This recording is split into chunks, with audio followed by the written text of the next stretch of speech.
আজকে ডেইলি স্টারে খবর প্রকাশিত হয়েছে এই সংসদে উপস্থিত আমি এবং আমার আরও দুজন নারী সহকর্মীর বিরুদ্ধে এই সংসদে উপস্থিত আরেকজন সংসদ সদস্য যে কদাকার কুৎসিত ভাষায় মানে ওয়াজ মাহফিল করেছে, যে কুৎসিত ভাষায় তারা বক্তব্য দিয়েছে।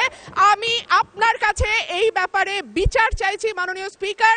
আপনি বিষয়টি সংসদে দৃষ্টি আকর্ষণ করছি, আপনি বিষয়টি কি দেখবেন?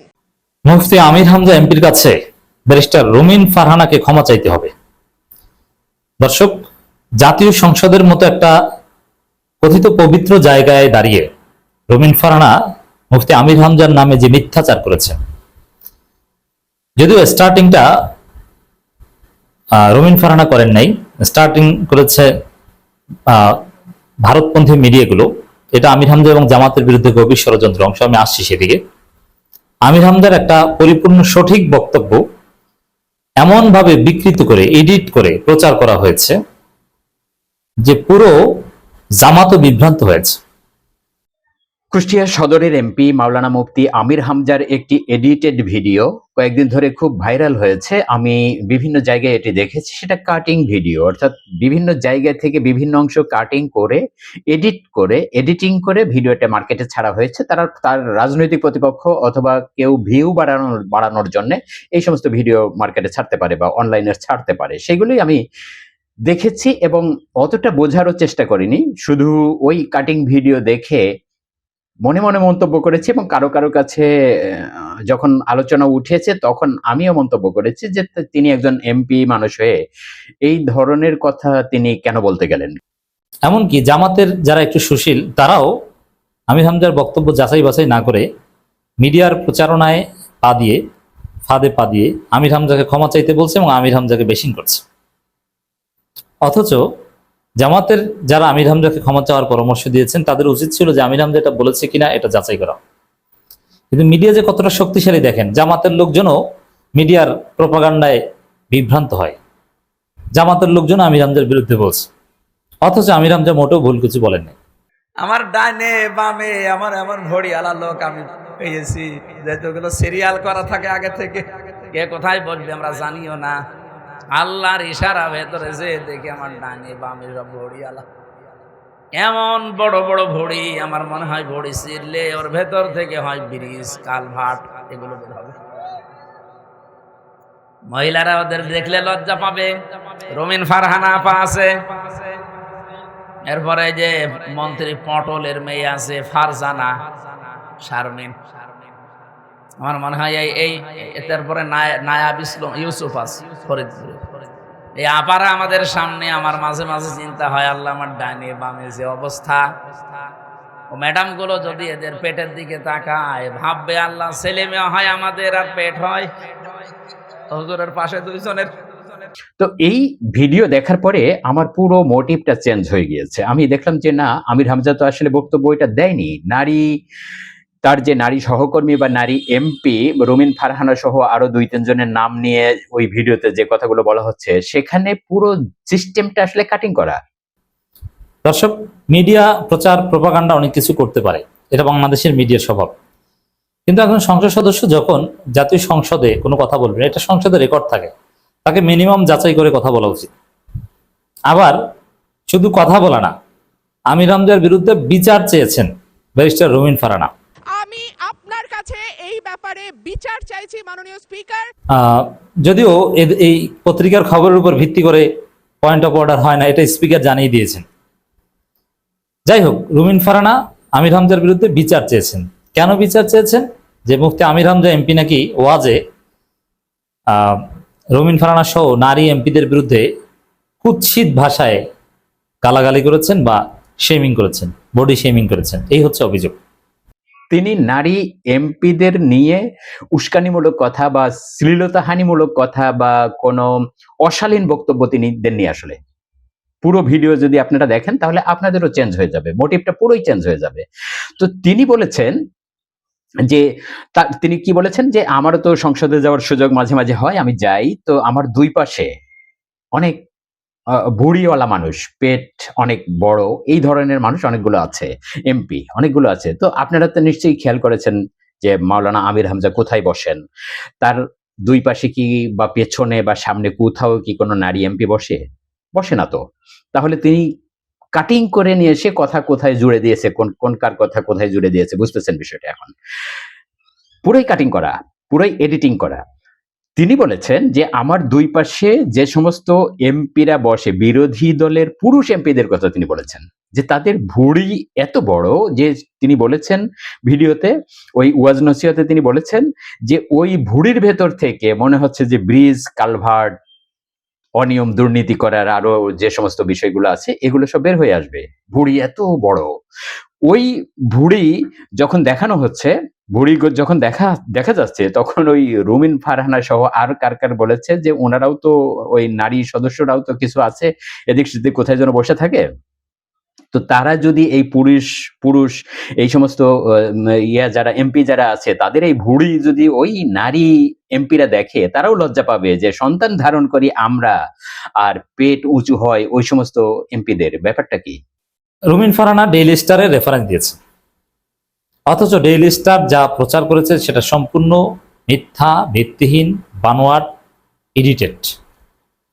তাহলে রুমিন ফারহানা কেন সংসদের মতো একটা কথিত পবিত্র জায়গায় এডিটেড মিথ্যা বক্তব্যকে রেফারেন্স হিসেবে তুলে ধরে আমির হামজার সম্মানহানি করলেন এবং সংসদকে কেন বিভ্রান্ত করতে চাইলেন? এই জন্য রুমিন ফারহানার উচিত ক্ষমা চাওয়া, তিনি যদি সত্যের পক্ষে হয়ে থাকেন। আজ আমাদের এই ছোট্ট বাংলাদেশ নিয়ে যে ষড়যন্ত্র চলছে, এর মোকাবেলায় আমরা কাকে রাখবো বলেন তো? কারণ আমাদের তো সেই ক্ষমতা, সেই শক্তি এখনো হয়ে ওঠেনি। কারণ শয়তানের দলে লোক বেশি থাকে। সবচাইতে বড় বিষয়, আমাদের প্রতিবেশী নামে যারা কলঙ্ক, এটা রেকর্ড হচ্ছে, আমি জানি তারা আমাকে শত্রু ভাবুক। এই পৃথিবীতে যত দেশ আমি ঘুরলাম, প্রত্যেকটা দেশের পাশে মুসলমান দেশ কম বেশি পেলাম, এমনকি খ্রিস্টান দেশ, বৌদ্ধ দেশ, তারাও যদি থাকে তারা বন্ধুত্বের মতো আচরণ করে। আপনি মালয়েশিয়া যান, মালয়েশিয়া আর সিঙ্গাপুরের বর্ডার মাত্র একটা ছোট্ট খাল, অথচ কোনো তার কাটা নেই। পাসপোর্ট দেখাবেন, খাল পার করে আপনাকে ঢুকিয়ে দেবে। যান পাশে থাইল্যান্ড, ওখানে বৌদ্ধরা বেশি বাস করে, কোনো তার কাটা নেই, বিশাল এলাকা। শুধু আপনি যাবেন, পাসপোর্ট দেখিয়ে শেষ করে দেবে, আবার বের হয়ে চলে আসবেন। কিন্তু আমরা এমন একটা প্রতিবেশী পেয়েছি, তার কাঁটা দিয়ে তো ঘেরা আছে, মাঝে মাঝেই তার কাঁটায় মানুষ ঝুলিয়ে রাখে। এ দেশটা না দাঁড়ানোর পেছনে কারণই আমাদের এই প্রতিবেশীরা। এই যে মুক্তিযোদ্ধা রাজাকার, এই যে দ্বন্দ্ব লাগিয়ে রেখেছে 55 বছরে দাদা বাবুরা, আমরা যেন মাজা খাড়া করে দাঁড়াতে না পারি। এর ভেতর প্রায় 8টা পয়েন্ট আছে। ওরা আমাদেরকে এই 55 বছর এটা ভুলতে দেয়নি। এ রাজাকার মুক্তিযোদ্ধা, আমার মনে হয় এখানে আমরা যারা আছি 100 জনের খুব বেশি হলেও 10 জন পাওয়া যাবে ওই জামানার, বাকি আমরা তো সবই এই জামানার। আমাদের কাছে ওই পুরাতন গল্প বলে এখন আমাদের ভেতরে ডিভাইডেড করে আপনি কি হাসিল করতে চান? পরবর্তী প্রজন্মের ভেতরে এই বিষ বাষ্প যারা ভেতরে ঢুকিয়ে জাতিকে বিভক্ত করে ফায়দা লুটতে চান, তারা দেশেরও শত্রু, মানবতারও শত্রু। কিছু কিছু মানুষকে ওরা এমনিতে এগুলো দিয়ে চালায়। আমি নাম নিলাম না, তাদের নাম নিতেও ঘৃণা করে। তাও একটা বলে ফেলি, তারেক, একটা টাটকা নির্ভেজাল শয়তান। মুক্তিযোদ্ধা বলেন, 71 সাল বলেন, ও দেখেনি, আমিও দেখিনি। আমিও ইতিহাস পড়া, ও ইতিহাস পড়েছে। ওর এত চুলকানি কোত্থেকে আসে? আমার তো মনে হয় মাঝে মাঝে ওর মাথা থেকে পা পর্যন্ত শুধু বিসমিল্লাহ বলে পিটানো দরকার। আজ 206টা দেশ আছে পৃথিবীতে, 195টা দেশ জাতিসংঘের আন্ডারে, 57টা দেশ আমরা মুসলিম। আমার মাঝে মাঝে এখন মনে হয় ইরানের এই দৃশ্য দেখে, অবস্থা দেখে, বিশ্বের এই 200 কোটির উপরে আমরা মুসলমান আছি, কিছু না করে যদি নামাজের কাতারের শিক্ষাটা নিতে পারতাম, আমার মনে হয় পৃথিবীর মানচিত্র থেকে বিলীন হয়ে যেত। এত কিছুর পরও এখনো পর্যন্ত 57টা মুসলমান দেশ, যারাই দায়িত্বে আছে এখনো কাতারের শিক্ষা নিতে পারে নাই, অথচ অন্তত এই 57 দেশেই নামাজের জন্য কাতার সোজা করা হয়। নামাজের কাতারের যে শিক্ষা, প্রথম শিক্ষা হচ্ছে আপনি কাতারে দাঁড়িয়ে কাঁধে কাঁধ মিলিয়ে পায়ের সাথে পা মিলিয়ে দাঁড়িয়েছেন, বাঁকা হলে গোনা হবে আপনার। এতগুলো কথা আমি ওই যে কাবা শরীফে উনি বারবার যান, আমি কয়েকবার গিয়ে এটা দেখেছি। কাবার ইমাম, মসজিদে নববীর ইমাম যতবার উনি নামাজে দাঁড়ান, প্রত্যেকবার নামাজ শুরু করার আগে অন্তত 3 বার এই কথাটা আরবিতে বলেন যে কাতার সোজা করো। আমি ওই সময় বুঝতাম না, কিন্তু এখন টের পাচ্ছি যে কাতার সোজা করার এত গুরুত্ব কেন দেওয়া হয়।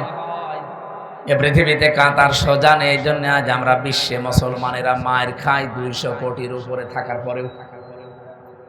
এমনকি আমাদের এই বাংলাদেশেও 92% মুসলমান থাকার পরেও আমরা ভেতর সন্তুষ্ট এবং মায়ের খাই কিছু, আমি নাম নিলাম না তাদের কাছে।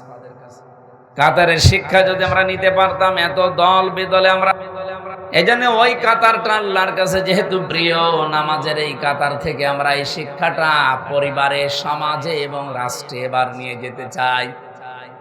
যেহেতু নামাজের ভেতরে কাতার দেখলে আল্লাহ খুশি হন, তার ভালো লাগে, আমরা এই কাতারটা যদি আজ পরিবারে, সমাজে, রাষ্ট্রে নিয়ে যেতে পারতাম, আমাদের দেশের উপরে আল্লাহ খুশি এবং রাজি হয়ে যেতেন। তেলের জন্য কেন হাহাকার করা লাগবে? এ দেশের যে সম্পদের অভাব নেই। ডক্টর ইউনূস বিদায় নেওয়ার সময় 6 মাসের খাদ্য এবং এই দেশ চালানোর জন্য যে সরঞ্জাম লাগে উনি রেখে গেলেন। কি এমন হয়ে গেল 1.5 মাসের ভেতরে হাহাকার লেগে গেল? দায়িত্বে যারা আছেন খুব ভালো করে এটা যেহেতু রেকর্ড হচ্ছে, আর কালকে সংসদ আরম্ভ হচ্ছে, আমার ফলোর আসতেও পারে, কথা বলবো ঠিক এই ধাঁচে। আশা করব আমরা আগামীর বাংলাদেশে যেন গজব হয়ে না দাঁড়ায়। এই 1628 জন মানুষ আমরা দায়িত্বে আছি এই দেশের। এখন আমি এই ছোট্ট মাথা দিয়ে চিন্তা করে দেখেছি, এই 1628 জন মানুষ যদি সত্যি আমরা হযরতে ওমরের মতো মন তৈরি করতে পারি, হযরতে আবু বকরের মতো মন তৈরি করতে পারি, আল্লাহর কসম এই বাংলাদেশ বিশ্বের বুকে 5 বছর লাগবে না, 2 বছরে দাঁড়িয়ে যাবে। বাস্তব অভিজ্ঞতা আমার কুষ্টিয়া জেলার সাবেক ডিসি জনাব ইকবাল হোসেন, আমি তার সাথে মিশে এই যে কিছুদিন তার সাথে নির্বাচিত হওয়ার পর থেকে আমি দেখলাম এই লোকটা আসলে হযরতে ওমরকে অনুসরণ, আবু বকরকে অনুসরণ করে চলতেন। আমি দেখেছি এই লোকটা কোন জায়গায় মিটিং এ গেলে যদি চেয়ার একটু ভিআইপি চেয়ার দেখে, সঙ্গে সঙ্গে কর্মকর্তাদেরকে বলে এই অপচয় কেন করলেন? এখানে তো অন্তত প্লাস্টিকের চেয়ার দিলেও আমরা অনুষ্ঠানটা 1-1.5 ঘন্টা করতে পারতাম, যেখানে 150 থেকে 200 টাকা দাম একটা চেয়ারের, সেই জায়গায় চেয়ার নিয়েছেন আপনি এক একটা 70,000 টাকা দিয়ে। এই প্লাস্টিকের চেয়ার কি 200-250 টাকা হবে না? বলেন। আপনি একটা চেয়ার নিয়েছেন আমাদের কুষ্টিয়ার পৌরসভার মেয়রের যে কক্ষে, যদি ওখানে 70টা চেয়ার থাকে, কমপক্ষে এক একটা চেয়ারের দাম 70,000 থেকে 1 লক্ষ টাকা করে, এমন ভিআইপি চেয়ার।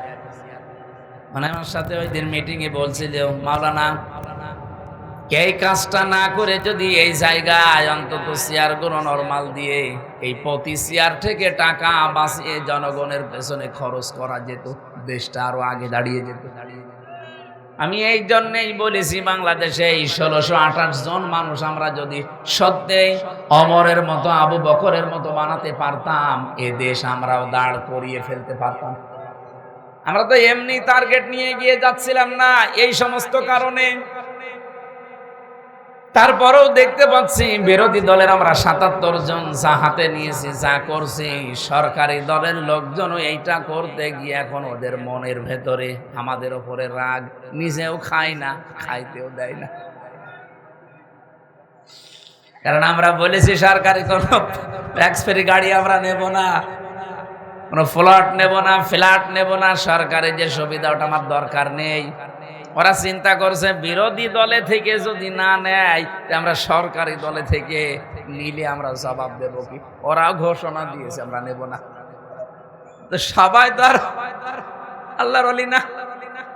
ওদের 213 জনের ভেতরে যদি কয়েকজন বাদ দিয়ে আর 209 জন আছে, এই 209 জনের ভেতরে অলরেডি 3 ভাগ হয়ে গেছে। এক ভাগ বলছে নেব, আর একবার বলছে নেব না, আর মাঝখানের বলছে আল্লাহ যা করে। এরা মুসিবতে আছে।